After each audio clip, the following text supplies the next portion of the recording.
بہت سے فضائل ہیں، لیکن جو چیز آسانی سے سمجھ میں آ جائے میں وہی ڈیفینیشن پیش کرتا ہوں۔ پیر روحانی باپ ہوتا ہے، اسپریچول فادر۔ تو ایک انسان کی زندگی میں دو باپ، ایک بایولوجیکل جو بدل نہیں سکتا، اور دوسرا ہم چنتے ہیں اسپریچول فادر جو بدل نہیں سکتا۔ باپ ہمیشہ ایک ہی ہوتا ہے، خواہ وہ بایولوجیکل ہو یا اسپریچول ہو۔ روحانی باپ بھی ایک ہی ہوتا ہے اور بایولوجیکل باپ بھی ایک ہی ہوتا ہے۔ تو یہ جو طالب ہے اس بات کو اکثر لوگ نہیں سمجھتے۔ تو باپ تو ایک ہوتا ہے پر چچا کتنے ہوتے ہیں؟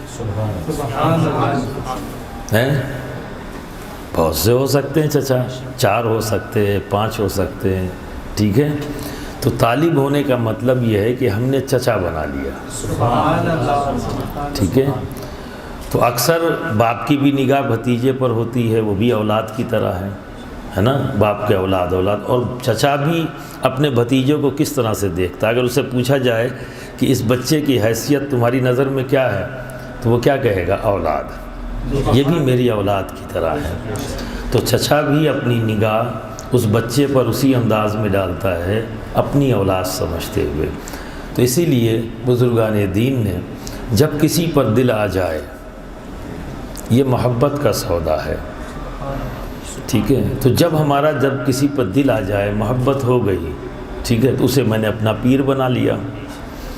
تو پیر وہ ہے جس کا حکم ماننے کا دل چاہے، پیر وہ ہے جسے دیکھنے کا دل چاہے، پیر وہ ہے جسے دیکھ کر خدا یاد آ جائے، پیر وہ ہے جو اکیلے میں بار بار یاد آئے، پیر وہ ہے جس سے بار بار ملنے کا دل چاہے، پیر وہ ہو جو رب کی بارگاہ میں وسیلہ پیش کرنے میں لطف آ جائے، یقین پیدا ہو جائے کہ آج میں نے اپنے پیر کے وسیلے سے مانگا ہے، رب میری دعا ضرور قبول فرمائے گا۔ تو یہ ایک سلسلہ ہے، جیسے سرکار دو عالم صلی اللہ علیہ وسلم اپنی ظاہری حیات میں، میرے آقا ہمارا اذان ہے، ہمارا عقیدہ ہے کہ ہمارے آقا حیات میں ہیں، ٹھیک ہے، پر ظاہری حیات۔ تو جب ظاہری حیات میں تو جو صحابہ ان کے ارد گرد ہیں وہ کیا ہیں؟ تو سرکار ان کے پیر ہیں اور تمام صحابہ ان کے مرید ہیں، سبحان اللہ، ہے نا۔ پھر جب صحابہ کا دور آیا تو اس وقت کے دور کے تمام لوگ جو ان کے قریب گئے، ٹھیک ہے، تو وہ کیا ہوئے؟ اس وقت ان کی کیا حیثیت ہوئی؟ تو وہ صحابی پیر بن گئے، اور ان کے آس پاس جو لوگ ان سے جڑے وہ ان کے مرید بن گئے، جنہیں ہم تابعین کے نام سے جانتے ہیں۔ اور جب تابعین کے ساتھ جڑ گئے تو وہ ان کی پیر کی حیثیت ہوئی اس وقت، اور ان کے ساتھ جڑے ہوئے لوگوں کو کیا کہا گیا؟ تبع تابعین۔ یہ ایک سلسلہ چلا آ رہا ہے، تو ہم ایک سلسلے سے جڑ گئے ہیں، ایک کڑی چین پوری، جس کی شروعات آج آپ نے سید محمد اشرف سے شروع کی۔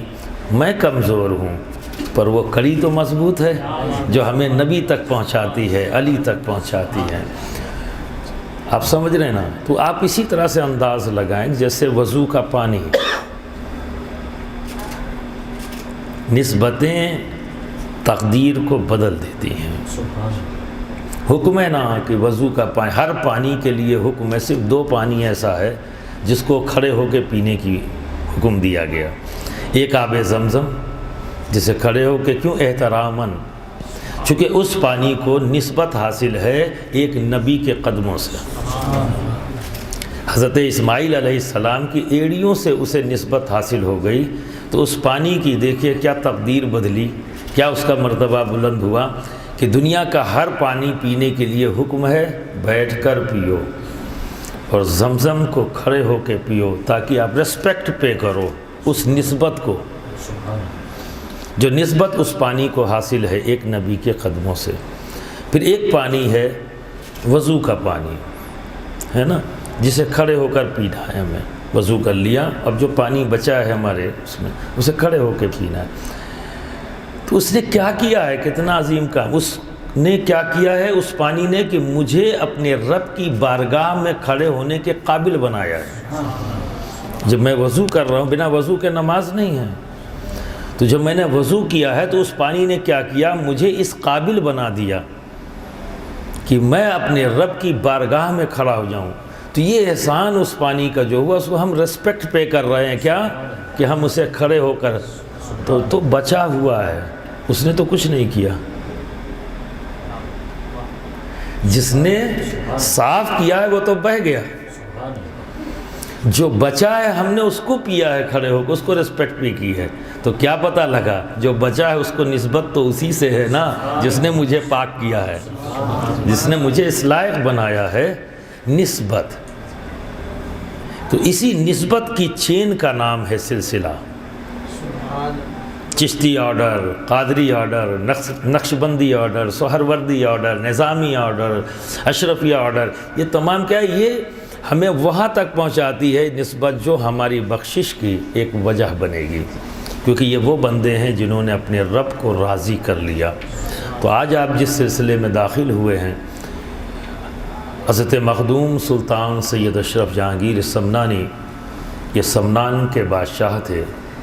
ایران کے اندر یہ حکومت ہوا کرتی تھی، آج وہ علاقہ ایران میں ہے، سامانی حکومت ہوا کرتی تھی۔ اس سامانی حکومت میں یہ ایک انڈیپینڈنٹ اسٹیٹ بنی حضرت مخدوم سید اشرف جہانگیر سمنانی کی۔ یہ انڈیپینڈنٹ اسٹیٹ تھی، اس لیے سلطان کہلاتے تھے۔ آپ کے والد کا نام ابراہیم تھا، اور خود آپ ایک سلسلے کے سے وابستہ تھے جس کا نام ہے نور بخشی سلسلہ۔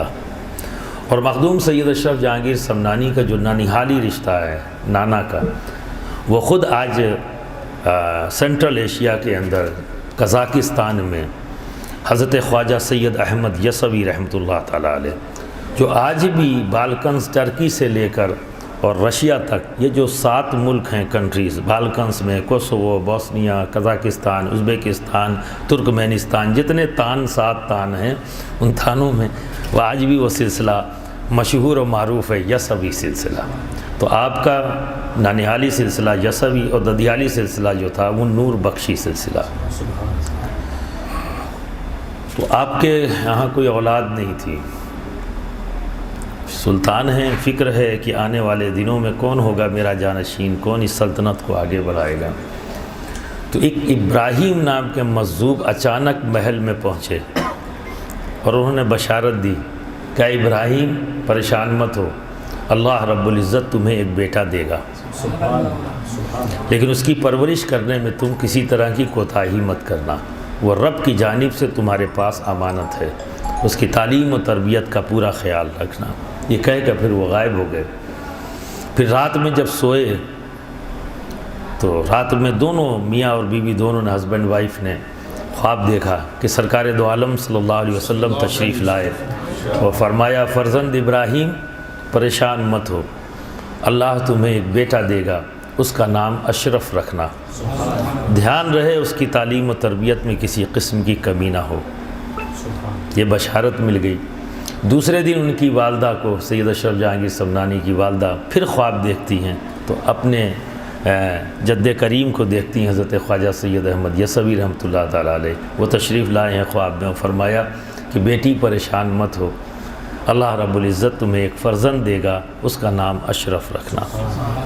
اس طرح سے آپ کی پیدائش ہوتی ہے۔ 15 سال کی عمر میں آپ سلطنت پر بیٹھتے ہیں۔ 7 سال کی عمر میں آپ نے قرأت حفظ یعنی قرأت سبع میں مہارت حاصل کر لی، 7 قرأت پر مہارت حاصل کیا، اور تمام علوم و فنون 14 سال کی عمر میں آپ نے حاصل کر لیے، اور 15 سال کی عمر میں سلطنت پر بیٹھے۔ جب بادشاہت کیا تو طبیعت نہیں لگتی تھی، تو اکثر حضرت خواجہ خضر علیہ السلام سے جب ملاقات ہوتی تو ان سے یہی کہتے سید اشرف جہانگیر، کب تک میں یہ کرتا رہوں گا؟ تو حکم ہوتا اشرف ابھی وقت نہیں آیا ہے، ابھی آپ کے لیے حکم یہی ہے کہ آپ شہنشاہی کریں۔ اس طرح سے 10 سال گزر گئے کہ ایک دن حضرت خواجہ خضر علیہ السلام نے فرمایا اشرف اب وقت آ گیا ہے سلطنت کو ترک کرنے کا، تو آپ نے پھر سلطنت چھوڑی اپنی والدہ سے اجازت طلب کی۔ والدہ نے باخوشی انہیں اجازت دی کہ بیٹے میں تو اسی دن کا انتظار کر رہی تھی، تم تو میرے پاس امانت تھے ہمارے رب کی، آج رب کی راہ میں ہی تمہیں مجھے چھوڑنا ہے، اجازت ہے، میں خوشی سے اجازت دیتی ہوں۔ سلطنت چھوڑی۔ حضرت خضر علیہ السلام نے بتا دیا تھا کہ آپ کے پیر و مرشد ہند میں ہیں، اور ہند میں بنگال کے علاقے میں ایک مقام ہے پنڈوا۔ اب سوچئے وہاں کہیں نہیں، کبھی ہندوستان نہیں آئے، کچھ بھی نہیں، اور وہاں سے چلتے ہیں آپ پیدل۔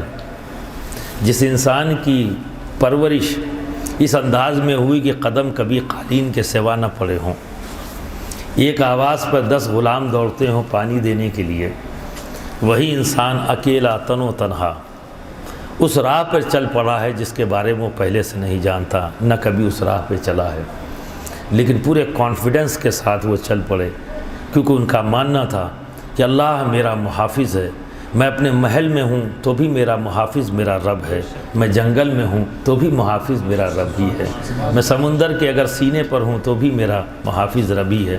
یہی ہم مومنوں کا کانفیڈنس ہونا چاہیے، یہی یقین ہمارا مضبوط ہونا چاہیے۔ جس دن یہ مضبوط ہمارا یقین ہو جائے گا، ہم کسی سے نہیں ڈریں گے، کوئی ہمیں نہیں ڈرا سکتا۔ آج ہم جو ڈر رہے ہیں صرف اس وجہ سے کہ ہمیں اللہ کا خوف ہمارے دل سے نکل گیا، اسی لیے سارے خوف ہمارے قلب میں جگہ بنا چکے ہیں۔ جو اللہ سے ڈر جاتا ہے وہ پھر کسی سے نہیں ڈرتا، اور جو اللہ سے نہیں ڈرتا وہ سب سے ڈرتا ہے۔ لیکن یہ بھی سچ ہے کہ اللہ سے ڈرنے کے لیے صحیح معنوں میں اللہ کا خوف اسی دل میں پیدا ہوتا ہے، اس کی شروعات ہوتی ہے بندے کے ڈرنے سے۔ بندے سے شرم جو کرے گا وہ اللہ سے بھی شرم کرنے لگے گا، شروعات یہاں سے ہوتی ہے۔ تو وہ کیا ہے؟ وہ ہے پیر۔ پیر کا خوف ایک دن تمہیں اللہ کا خوف پیدا کروا دیتا ہے، پیر سے شرم ایک دن اللہ سے شرم پیدا کرا دیتا ہے۔ کیونکہ اگر پیر سے خوف پیدا ہوا اس بات کا کہ اگر میرے پیر نے پوچھ لیا کہ یہ کام تم نے کیوں کیا، یہ غلط کام تم نے کیوں کیا، میں کیا جواب دوں گا، یہ خوف کی شروعات ہوتی ہے جو پیدا ہوتا ہے دل میں۔ اور پھر ایک وقت یہ آتا ہے کہ بندہ اس انداز میں سوچنا میرا رب مجھ سے پوچھ لے گا تو کیا جواب دوں گا۔ تو یہ پریکٹس ہے، کسی چیز کو ایک بارگی ہمارے اندر نہیں پیدا ہو سکتی، ہر چیز کے لیے پریکٹس چاہیے۔ تو یہ خانقاہی نظام اسی پریکٹس کو قائم کرنے کے لیے بنا ہے۔ تو علم کی کوئی کمی نہیں تھی۔ حضرت مخدوم سلطان سید اشرف جہانگیر سمنانی اپنے وقت کے مجدد ہیں، وہ پورے قرآن کا انہوں نے ترجمہ فرمایا ہے فارسی زبان میں، نہ جانے کتنی حدیث کی کتابوں پر آپ نے شرح لکھی ہے، اور سب سے خصوصی بات یہ ہے کہ آپ ایسے عالم ہیں کہ جس ملک میں آپ جاتے زبان پر اتنا کمانڈ حاصل تھا انہیں کہ جس ملک میں جاتے وہاں کی عوام جب ان سے سوال کرتی تو انہی کی زبان میں کتاب لکھ کے دے دیا کرتے تھے، انہی کی زبان میں کتاب دے دیتے۔ اور آپ دنیا کے واحد ایسے بزرگ ہیں میری نالج کے مطابق، میں بھی کوئی اور بھی ہو، میں چیلنج تو نہیں کرتا، پر جہاں تک میرا مطالعہ ہے، میری اسٹڈی ہے، مجھے کوئی دوسرا نظر نہیں آیا جس نے اس پوری دنیا کا 3 بار راؤنڈ لگایا ہے، 3 ٹائمز۔ پہلی بار 10 سال، دوسری سال 10 سال، تیسری بار 12 سال، 12 سال آپ گھومے۔ تو لاسٹ جو ٹور انہوں نے کیا اس وقت آپ کے ساتھ 3 بزرگ تھے، ایک آپ خود سید اشرف جہانگیر سمنانی، دوسرے حضرت بدی الدین زندہ مدار، اور تیسری ذات تھی جنہوں نے کشمیر کے اندر آ کے کام کیا، پورا کشمیر کا ماحول ہی بدل دیا، حضرت سید علی حمدانی۔ یہ 3 بزرگ ایک ساتھ وہاں کام کرتے رہے، پوری دنیا میں آپ نے گھومے، اور پھر الگ الگ ہوئے، جدا ہوئے۔ تو حضرت مخدوم سید اشرف جہانگیر نجف اشرف کی جانب بڑھے، حضرت بدی الدین زندہ مدار چائنا کی طرف بڑھے، اور حضرت سید علی حمدانی انڈیا میں آئے، کشمیر، اور جب کشمیر میں آئے تو پورا کا پورا ماحول ہی بدل دیا۔ ایک بہت خاص بات بتانا چاہتا ہوں، چونکہ ہمیں ان بزرگوں کو جب ہم رول ماڈل بناتے ہیں نا تو ہم اختلافات سے بچ جاتے ہیں اور محبت بڑھ جاتی ہے، ان سے ہمیں ادب کی تعلیم ملتی ہے۔ اور ایک بات جان لینا کہ اگر کسی سے پوچھا جائے کہ اسلام کے امپورٹنس پلس کتنے ہیں تو بتائے گا 5، ان جنرل جو بات کہی جاتی ہے 5، لیکن جب کسی خانقاہی سے پوچھو گے، خانقاہ سے تعلق رکھنے والے سے تو وہ بتائے گا 6 امپورٹنٹ پلس ہیں. اگر کسی مدرسے سے پوچھو گے وہ بتائے گا 5. اور وہ کیا ہے، اس کی ترتیب کیا ہے؟ سب سے پہلے توحید، پھر نماز، پھر روزہ، پھر حج، پھر زکوٰۃ. 5 سمجھے نا. تو توحید، ایمان، اور یہ 4 عمل ہیں. نماز، روزہ، حج، زکوٰۃ یہ عمل ہے. اور توحید کیا ہے؟ فیتھ. تو نمبر 1 فیتھ. اور پھر 4 عمل ہیں، پریکٹس ہے. ٹھیک ہے. اور یہ فیتھ کیا ہے؟ لا الہ الا اللہ محمد رسول اللہ. لیکن جب خانقاہ سے پوچھو گے وہ بتائے گا 6. اور ترتیب جب پوچھیں گے تو وہ بتائے گا سب سے پہلے ادب، سب سے پہلے ادب، پھر توحید، پھر نماز، روزہ، حج، زکوٰۃ. چونکہ اگر ادب آپ کے پاس نہیں ہے تو توحید کے جانے کا خطرہ موجود ہے.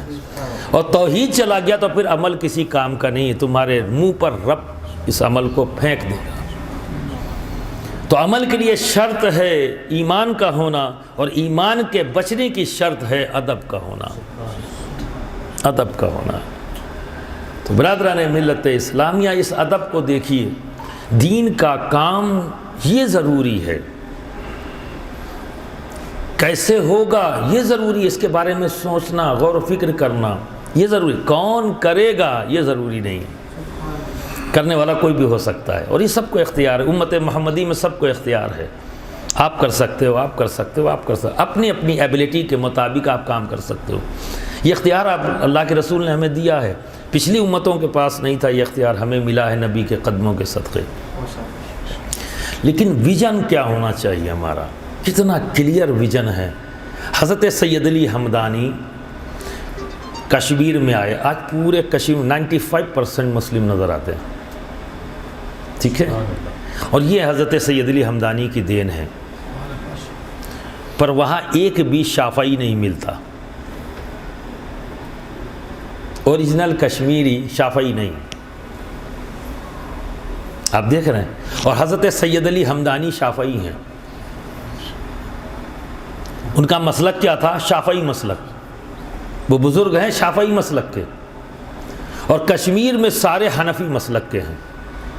ہے نا حیرت انگیز بات کہ جس کی تبلیغ سے لوگ اسلام لائے ہوں، جس کی تبلیغ سے لوگ اسلام لائے ہوں، ٹھیک ہے، اس کے مسلک پر نہیں ہے، اس نے اپنے مسلک پہ نہیں چلایا. کیوں؟ یہ ریزن سننے والا اور سمجھنے والا اور عزم کرنے والا ہے. کہ حضرت سید علی ہمدانی سے پہلے ایک بزرگ کشمیر میں آئے جن کا نام تھا حضرت بلبل شاہ. ٹھیک ہے. وہ آئے، انہوں نے کام کیا تو ایک چھوٹا سا گروپ بنا، چھوٹا سا گروپ. اور وہ حنفی تھے. حضرت بلبل شاہ کہتے ہیں حنفی تھے. انہوں نے ایک گروپ کھڑا کیا تھا، چھوٹا سا تھا. تو جب حضرت سید علی ہمدانی آئے انہوں نے کام کیا، لیکن حضرت بلبل شاہ کا لحاظ کیا، ان کا ادب کیا کہ مجھ سے پہلے انہوں نے کام کیا ہے تو اب جو کچھ بھی ہوگا انہی کے مسلک پر ہوگا. یہ ہے ہمارے بزرگوں کا ادب، یہ ہے ان کا کام کرنے کا جذبہ. کام ضروری ہے، کون کرے گا یہ ضروری نہیں ہے. کیسے ہوگا اس پر غور و فکر کرنے کی ضرورت ہے، یونائٹ ہونے کی ضرورت ہے، اور آپس میں محبت کرنے کی ضرورت ہے. اس طرح سے محبت کریے کہ 2 جسم ایک جان بن جائیے. تکلیف اگر کسی کو ہو تو دوسرا محسوس کرے. یہ رشتہ ہے ہمارے اور آپ کے درمیان. تو یہ پیری مریدی کچھ اور نہیں ہے، یہ بزنس نہیں ہے. لین دین تو ہے اس میں، لیکن روپے پیسے والا بزنس نہیں ہے. یہ بزنس ہے محبت کا. محبت دو، محبت لو، محبت دو، محبت لو، اور بڑھاتے چلے جاؤ، بڑھاتے چلے جاؤ. اتنی محبت کرو کہ جب آئینے کے سامنے کھڑے ہو. محبت کی انتہا کیا ہے کہ جب آئینے کے سامنے کھڑے ہو تو چہرہ تمہارا دکھنا چاہیے نا. جب کوئی آئینے کے سامنے کھڑا ہوتا تو چہرہ کس کا دکھتا ہے؟ اپنا. لیکن جب محبت عشق میں بدل جائے، یہ سفر ہے ہمارا، محبت سے شروع کرتے ہیں اور عشق تک جاتے ہیں. ٹھیک ہے نا. اور جب عشق کی منزل ہوتی ہے تو اس کی پہچان کیا ہے معلوم ہے؟ ہم آئینے کے سامنے کھڑے ہیں پر میں نظر نہیں آ رہا. اگر کوئی نظر آیا تو میرا شیخ نظر آ رہا ہے. جس دن شیخ نظر آنے لگا اس دن تم عشق کی منزل میں داخل ہو گئے. وہاں سے شروع ہوگا محبت کا سلسلہ نبی سے، وہاں سے شروع ہوتا ہے. تب اپنے آقا کی، اپنے نبی کی محبت کا حق ادا کرنے کے قابل بننا شروع ہو گئے. اور پھر یہ سلسلہ بڑھتے بڑھتے اس مقام پر پہنچتا ہے کہ پھر پیر ہٹ جاتا ہے، پیر کی شکل میں نبی نظر آتا ہے، بشکل پیر نبی کو دیکھتا ہے. اور پھر اس کا عشق اتنا بڑھتا جاتا، آگے بڑھتا جاتا ہے تو مظہر صفات الہی ہمارے نبی ہیں. تو نبی کے چہرے اقدس میں ہمیں اپنے رب کی صفات نظر آنا شروع ہوتی ہے، اس کا جمال اور اس کا جلال نظر آنا شروع ہوتا ہے. تو یہ ہے حقیقت. تو ان تمام منزلوں، فنا فی الشیخ پہلی منزل، فنا فی الرسول دوسری منزل، اور پھر فنا فی اللہ یہ کامیابی کی منزل. یعنی فنا مطلب بقا. پھر اسے کوئی ڈسٹرائے نہیں کر سکتا، کوئی ختم نہیں کر سکتا. لاکھ کوشش کر لے کوئی انسان، ختم نہیں ہو سکتا. تو پہلی ضرورت ہے شریعت. اس کو بنا جانے آپ محبت نہیں کر سکتے. اور محبت اور عشق میں ایک ہی فرق ہے. محبت اسے کہتے ہیں جس میں اپنی ذات کا خیال باقی رہتا ہے. میں نے محبت کی تو مجھے اپنی بات، اب میں بھی موجود ہوں، مجھے بھی اپنا خیال ہے نا. جیسے ہم دوست ایک دوسرے سے محبت کرتے ہیں تو پھر ایک دن کیا ہوتا ہے، ہم جدا بھی ہو جاتے ہیں، غصہ بھی آ جاتا ہے. تو جب غصہ آتا تو پوچھتے ہیں نا، ارے یار تمہاری تو بہت اچھی دوستی تھی، تم ایک دوسرے کے گلے میں ہاتھ ڈال کر گھومتے تھے، اچانک یہ کیا ہو گیا کہ تم دونوں الگ الگ ہو گئے؟ تو کیا کہتا ہے دوست؟ یار میرے دوست نے ایک ایسی بات کہہ دی جو مجھے بہت بری لگی. کیا کہا اس نے؟ مجھے بہت بری لگی. ماں ناراض ہو گئی بچے سے، ٹھیک ہے. اس نے کہا اب تم مجھے اپنی شکل مت دکھلانا، جبکہ ماں کی محبت میں شبہ ہی نہیں کیا جا سکتا. پر وہ کیا کہتی ہے؟ ناراض جب ہو جاتا کہتے مجھے تو اپنی شکل مت دکھلانا. پوچھنے والا اگر پوچھے کہ اتنا ناراض کیوں ہو گئی ہو، کیوں یہ کہہ رہی ہو کہ بیٹے کی شکل نہیں دیکھنا چاہتی، تو اس کا بھی جواب یہی آتا ہے، میرے بیٹے نے ایسا کر دیا ہے، میرے بیٹے نے ایسا کہہ دیا ہے، میرے بیٹے نے ایسا عمل کر دیا ہے کہ جو مجھے بہت برا لگا، ہے نا. تو ہر جگہ جتنے بھی ہم دوستی یاری یہ تمام رشتے ہیں نا ہمارے، تو وہاں جب ہم جواب دیتے ہیں تو یہ کہتے ہیں مجھے بہت برا لگا. اس کو محبت کہتے ہیں. یعنی ذات کا خیال باقی ہے تو یہ محبت ہے، عشق نہیں. اور عشق کیا ہے؟ جب اپنی ذات کا خیال ختم ہو جائے، آپ سمجھے، پھر وہی ذات بچ جائے جس سے مجھے محبت ہے. جب اس ذات کا خیال باقی رہ جائے، باقی سارے خیال ختم ہو جائیں تو اسے عشق کہتے ہیں. جیسے یہ غزوہ احد میں جب یہ شور اٹھا کہ سرکار دو عالم صلی اللہ علیہ وسلم کو معاذ اللہ شہید کر دیا گیا، یہ شور اٹھا تو صحابہ بھاگے، نبی کی جانب جب دیکھا تو بھاگے وہاں. تو آپ نے پورے تمام صحابہ نے نبی کے ارد گرد پورا حالہ بنا لیا، سرکل کھڑا کر لیا. تو سب کے سینے کس طرف ہیں؟ دشمنوں کی طرف. اور پیٹھ کس کی طرف ہے؟ نبی کی طرف. پورا دائرہ بنا دیا. جس کی طرف سینہ ہے وہ تو موت کا سینہ ہے نا.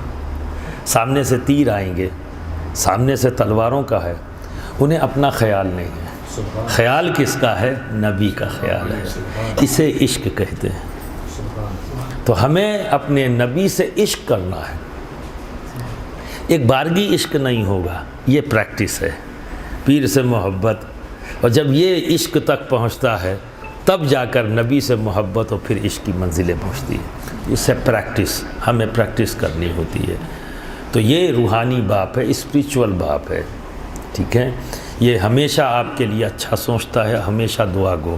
بیٹا چاہے جتنا نافرمان کیوں نہ ہو جائے، پر باپ تو ہمیشہ دعا ہی کرتا ہے. تو ہم جہاں کہیں بھی ہوں گے آپ کے لیے دعا گو ہوں گے. اپنے رب کی بارگاہ میں جب بھی ہاتھ اٹھائیں گے آپ کے لیے دعا گو ہوں گے. ٹھیک ہے. ہمیں حکم نہیں ہے کہ ہم آپ سے نفرت کر سکیں. بس ایک ہی کام ہم آپ سے نہیں کر پائیں گے، وہ ہے نفرت۔ ہم جب بھی کریں گے تو آپ سے محبت کریں گے۔ تو اتنا میں جانتا ہوں، اصول بھی یہی ہے، محبت کا جواب محبت ہے، محبت کا جواب نفرت نہیں ہوتا۔ تو امید کرتا ہوں، میں آپ سے محبت کرتا ہوں، آپ بھی مجھ سے محبت ہی کریں گے، نفرت نہیں کریں گے۔ تو نفرت سے مطلب کیا ہے؟ جو میں آپ کو کہوں کرنے کے لیے وہ کرو۔ اگر وہ آپ کر رہے ہو تو وہ محبت ہے، نہیں کر رہے ہو تو جواب نفرت ہے۔ اس بات کو سمجھنے کی ضرورت ہے۔ تو اس خانقاہ میں جو بھی ذمہ دار ہیں، ابھی مولانا عمران صاحب ہیں، مولانا عرفان صاحب ہیں، دونوں لوگ ہیں یہاں پر، یہ آپ کو میرا میسج کنوے کرتے رہیں گے۔ خانقاہ جو بھی ہماری پیغام ہوگا وہ آپ تک پہنچے گا، اور میں یہ چاہوں گا کہ آپ صرف سن کر رہ نہ جائیں، اس پر عمل ضرور کریں۔ میں بہت زیادہ بوجھ نہیں ڈالوں گا آپ کے اوپر کہ آپ اس پر عمل نہ کر سکیں، ٹھیک ہے؟ 5 وقتہ نماز یہ تو ہر مومن کو کرنا ہی کرنا ہے، چونکہ نماز ہمیں اوروں سے الگ کھڑا کر دیتی ہے۔ یہ پہچان ہے اللہ کے تمام بندوں میں، ہماری پہچان کیا ہے؟ نماز پہچان بنتی ہے، یہ سب سے ہمیں الگ کر دیتی ہے، کھڑا کر دیتی ہے، ٹھیک ہے؟ اس کے بعد پھر آپ کا سبق یہ ہے، درود شریف کثرت سے پڑھیں، خوب کثرت سے پڑھیں، کاؤنٹنگ کی ضرورت نہیں، بس پڑھتے رہیں۔ درود ہمارے قلب کو پاک کرتا ہے، صاف کرتا ہے، درود ہمیں ہمارے نبی کے قریب کرتا ہے، ٹھیک ہے؟ اور درود ہر مشکل تالے کے مسئلے کی چابی ہے۔ تمام مشکلات کے جو تالے لگ جاتے ہیں نا زندگی میں، بس یہ چابی لگاؤ کھل جائے۔ توبہ و استغفار روزانہ کم سے کم آپ ہوں اور آپ کا رب ہو، 10 منٹ، زیادہ نہیں، صرف 10 منٹ آپ بیٹھ جاؤ، عشاء کی نماز پڑھ لی، ٹھیک ہے؟ گھر آگے اگر مسجد میں گئے ہیں آپ، وہاں سے نماز پڑھ کے گھر لوٹ کے آئیے، مصلی بچھائیے، صرف 10 منٹ آپ ہوں اور آپ کا رب، اور اس یقین کے ساتھ بیٹھیے کہ میرا رب مجھے دیکھ رہا ہے، یہ سچ ہے، میں نہیں دیکھ پا رہا پر میرا رب دیکھ رہا ہے، اور پھر ہاتھ اٹھائیے، اور دن بھر جو آپ نے کیا ہے خود سے خود کو جواب دیجئے، کیا اچھا کیا، کیا برا کیا۔ جو برا کیا ہے اسی وقت ہاتھ اٹھا کے اپنے رب سے معافی مانگو، وہ توبہ کا قبول کرنے والا ہے، وہ معاف کرنے والا ہے، بڑا رحیم، بڑا کریم۔ تمہارے گناہ اگر تمہارے روئیں روئیں پر، ایک ایک روئیں جسم میں جو ہیں، لاکھوں کروڑوں گناہ اس پہ اوپر ہوں، بوجھ اس کا، پھر بھی تمہارے گناہ اس کی رحیمی اور کریمی کے سامنے کچھ بھی نہیں، اس کی رحیمی کریمی کے سامنے کچھ بھی نہیں۔ ہاتھ اٹھاؤ اور دعا کرو، اے اللہ مجھ سے یہ خطائیں ہوئی ہیں، پر مولا معاف کرنے والا تو ہی ہے، کون ہے جو مجھے معاف کرے گا؟ کون ہے جو میری ان خطاؤں کو معاف کرے؟ میں تیری رحمت کو آواز دیتا ہوں، اے اللہ میں اس قابل نہیں ہوں کہ تیری امتحان گاہ میں کھڑا ہو سکوں۔ اب کوئی اس دنیا میں حسین ابن علی نہیں جو تیری امتحان گاہ میں کھڑا ہو سکے، میں تو تیرا کمزور اور ناتواں بندہ ہوں، بس تیری رحمت کو آواز دیتا ہوں، مجھے معاف کر دے اور مجھے قوت دے کہ میں ان گناہوں سے اپنے آپ کو بچا سکوں۔ میں تیری مدد کے بغیر اپنے آپ کو نہیں بچا سکتا، مجھے تیری مدد چاہیے، مولا تو میری مدد فرما، اور جو اچھا ہوا ہے اس پر اس کا شکر ادا کرو۔ اے اللہ تیرا شکر ہے کہ تو نے مجھے توفیق بخشی کہ میں اچھے کام کر سکا۔ اے اللہ جب تو نے مجھ پر فضل کیا ہے، توفیق بخشی ہے، تو اسے قبول بھی فرما لے۔